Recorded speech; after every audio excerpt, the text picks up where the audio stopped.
Sometimes I like to just come sit in Harper's room. See, I'm all up in my baby's room, the baby room. I just sit here and take it all in. Sometimes while she's asleep in her crib or, she may be downstairs playing and I'm just sitting here looking around because my baby is about to be one, y'all, in like 2 weeks. Time flies. It waits for nobody. But I had this conversation today about balance and I wanted to talk to you.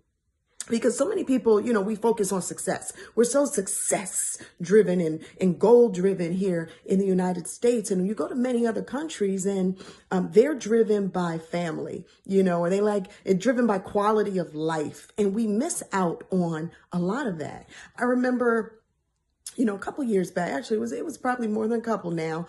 But I was a very unhappy person.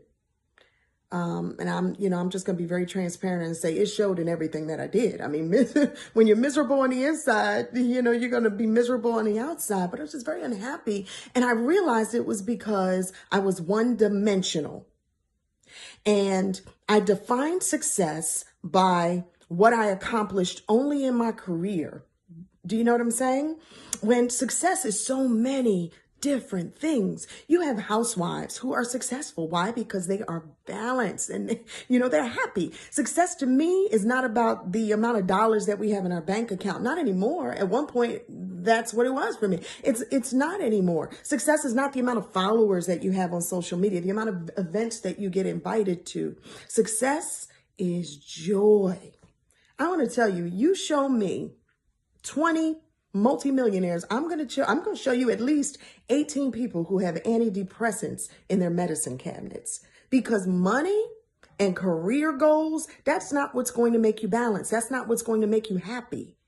I think about some of the people that I aspire to, and they're not necessarily the same people that at one point in my career I looked up to. These are people to me now who they're multi-layered, multi-tiered. It's like peeling back the onion. The more I get to know them and find out about them, the more I adore them because they're real people having real experiences, living their authentic life.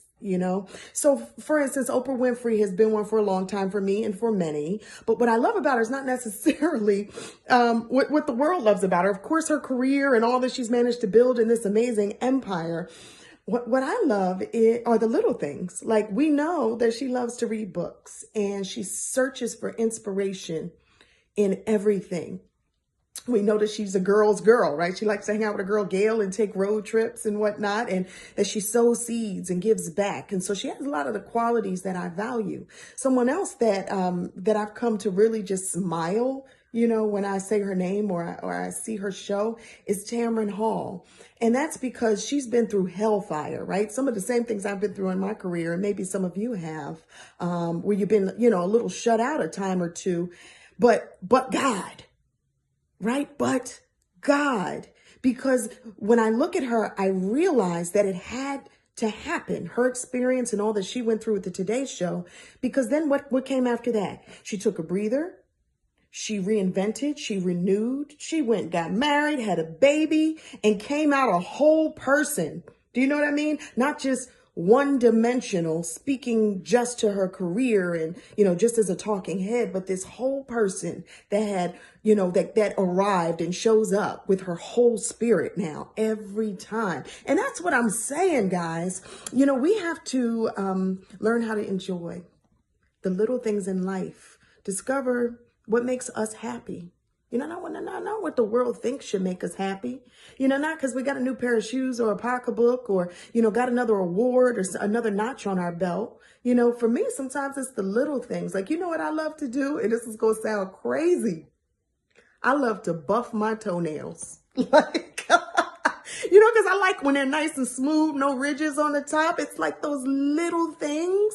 And I do it myself. Don't necessarily go and get a pedicure. You know what else I love to do? Play Scrabble. Who else? Are you a wordsmith? I like to play Jenga. What do you like? I read the same book over and over again every year. Someone had given it to me when I was a teenager. And for whatever reason, it resonates differently every time I read it. There's actually 2 books that do that. But the first is The Game of Life and How to Play It by Florence Scovel Shinn. and the other is the prayers of Jabez.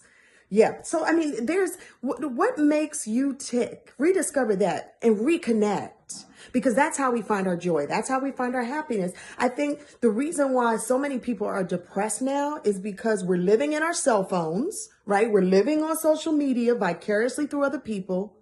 We're judging ourselves and weighing ourselves based upon how many likes or views we get on pictures and videos.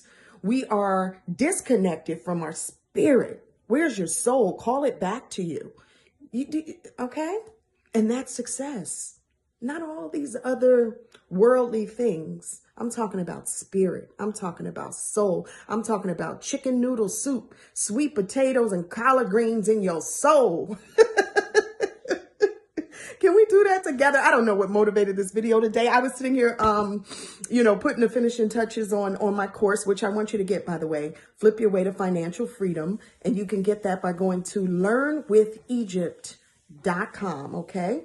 But I was sitting here putting my finishing touches on that, and I was filled with the spirit of gratitude, not for anything material, not for any one thing, just the spirit of gratitude, of realizing that I finally experienced the shift in my life. You don't get there overnight, and there's no book you can read to make you experience a shift. There's no friend you can talk to. It comes with true life experience. It comes with falling down flat on your face and getting back up. It comes with being close to death. Something I didn't share with you guys is that, well, I did share that I had a surgery in December, and it was probably one of the more scarier things I've ever been through. I'm really still healing from it. But yeah, and then I was rushed to the hospital last week because we thought I was having a heart attack, but it was an anxiety attack. And I'm like, I wasn't even stressed out. But these things that happen to us make us really, really appreciate every day, every breath, every person, every soul that we're able to touch. And so I just challenge you, and we'll do this together. Call it the Soul Challenge. How's that? You want to do that? Where we just really be conscious of those around us, of ourselves, of where we are in our mental state on a daily basis, so that we don't get lost in the matrix, and then make sure that we are sowing seeds and pouring into what counts. Our health, that counts. Feeding our minds, that counts. Those we love, our children, don't forget them, because time is fleeting. Okay? The Soul Challenge. Do a little ooh, ooh. All right, I love you, babies. Make it a great day and be successful, however you define it.